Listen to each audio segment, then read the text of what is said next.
Salam, saudara-saudari terkasih. Salam damai sejahtera untuk kita semua. Semoga kita tetap sehat dan selalu bersuka cita.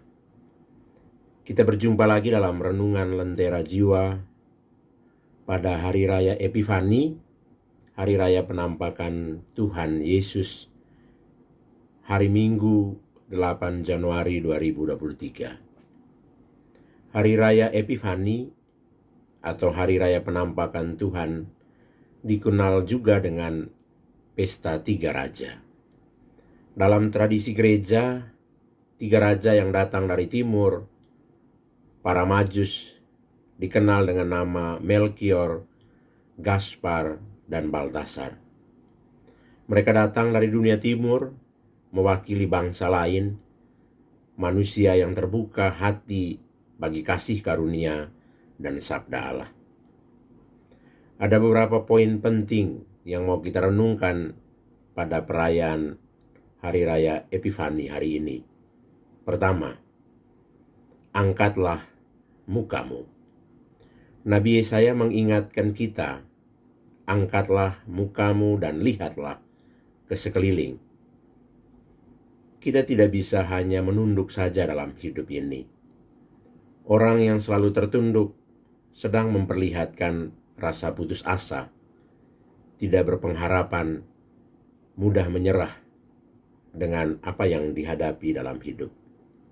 Dengan mengangkat muka, kita bisa membuka mata, melihat jauh ke depan, juga bisa melihat ada yang lain di sekitar kita.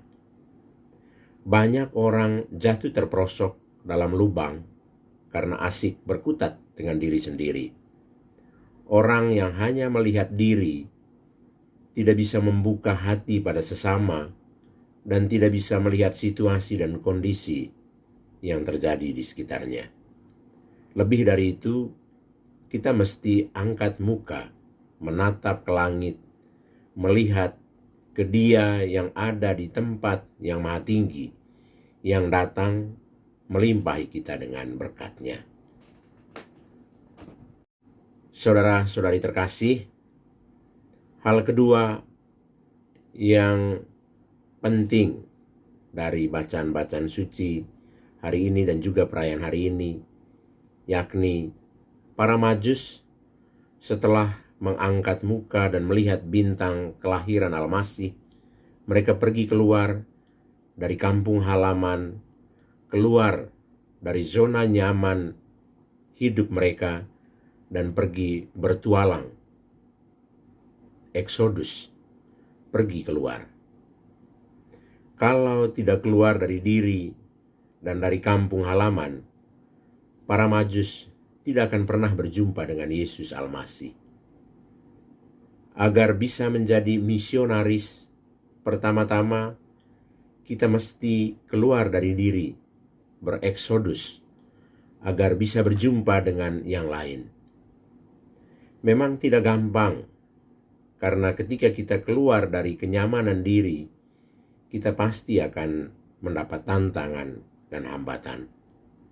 Hanya mereka yang berani keluar dari zona nyaman hidup, siap dan berani menghadapi tantangan atau kesulitan dalam hidup.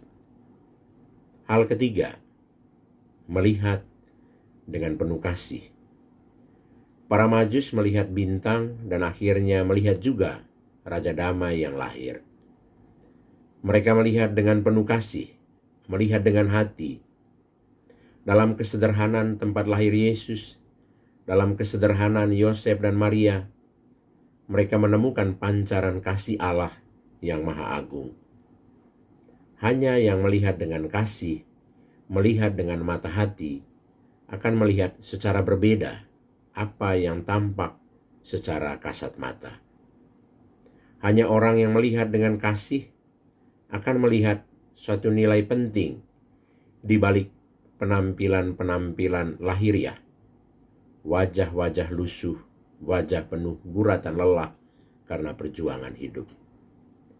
Keempat, para Majus selain mempersembahkan emas, kemenyan, dan mur kepada Yesus, mereka juga mempersembahkan diri seutuhnya kepada Yesus.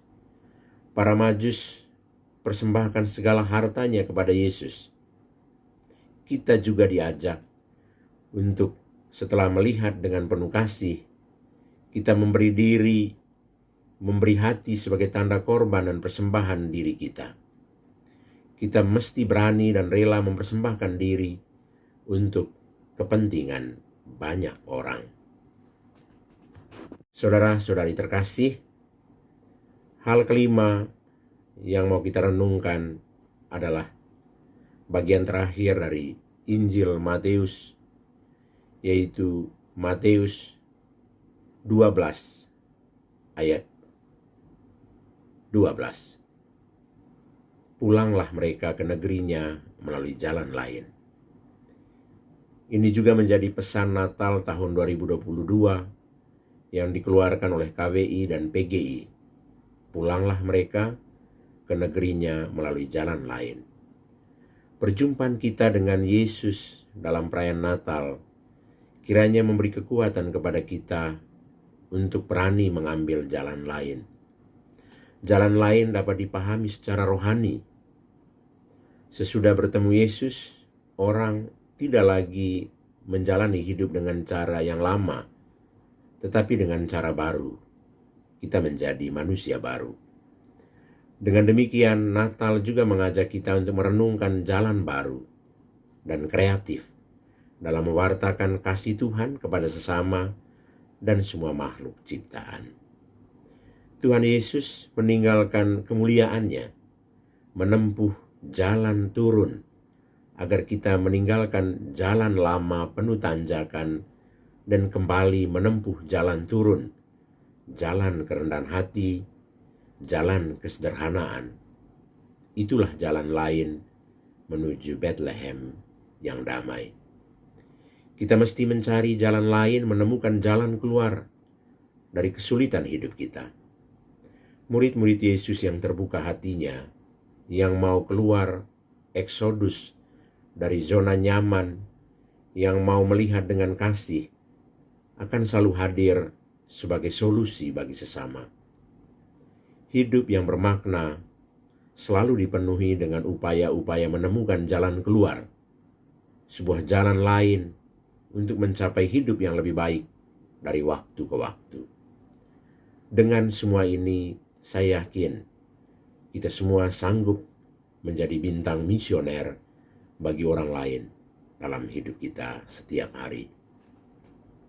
Saudara-saudari terkasih, Henry van Dyke menulis sebuah kisah, The Other Wise Man, pada tahun 1895. Novel pendek ini telah mengalami beberapa kali cetak ulang. Dyke terinspirasi kisah orang Majus dalam Injil yang diceritakan hari ini. 3 orang Majus, Baltasar, Gaspar, dan Melkior, datang menyembah Yesus yang lahir di Bethlehem dengan membawa emas, kemenyan, dan mur. Konon kisah Dyke ada orang keempat. Dialah yang disebut Artaban. Seperti ketiga Majus lain, Artaban melihat bintang di timur dan lalu ingin menyembah Yesus di Bethlehem. Dia membawa berbagai barang berharga untuk dipersembahkan kepada Yesus. Dalam perjalanan, ia menolong banyak orang, mereka yang sekarat, yang lapar, yang haus, kedinginan, dan berbagai macam penderitaan. Karena sibuk menolong orang-orang susah ini, Artaban akhirnya ketinggalan dari teman-teman yang lain. Ia terpisah dari rombongan. Ia kemudian berjalan sendiri melintasi gurun pasir ke Bethlehem. Malang tak dapat ditolak. Untung tak bisa diraih setiba di Bethlehem. Artaban tidak menjumpai Yesus, Yosef, dan Maria karena Yosef, Yesus, Maria sudah mengungsi ke Mesir. Artaban tidak putus asa. Ia mencari Yesus bahkan sampai ke Mesir. Puluhan tahun ia mencari dan tak juga bersua dengan Yesus. Sepanjang waktu itu ia tetap menolong yang menderita dalam rupa-rupa wajah. Lama berselang terdengar kabar tentang seseorang bernama Yesus dari Nazaret yang hidup dan pengajarannya, mujizat-mujizatnya memukau banyak orang. Tak salah lagi, inilah orang yang puluhan tahun dicari Artaban. Ia berangkat ke Yerusalem. Tiba di Yerusalem, Artaban dihadapkan pada kenyataan pahit. Yesus yang ia cari telah disalibkan. Artaban seumur hidupnya tidak jadi bertemu Yesus. Namun sesungguhnya sepanjang jalan peziarahan hidup Artaban, dia telah berjumpa Yesus pada wajah orang-orang yang menderita yang dia tolong. Aku berkata kepadamu, sesungguhnya segala sesuatu yang kamu lakukan untuk salah seorang dari saudaraku yang paling hina ini, kamu telah melakukannya untuk aku. Selamat merayakan Hari Raya Penampakan Tuhan untuk kita semua. Tetaplah menjadi orang Majus keempat di perjalanan hidup kita. Terus berbuat baik, menolong orang-orang yang susah dalam hidupnya. Tuhan memberkati kita semua. Amin.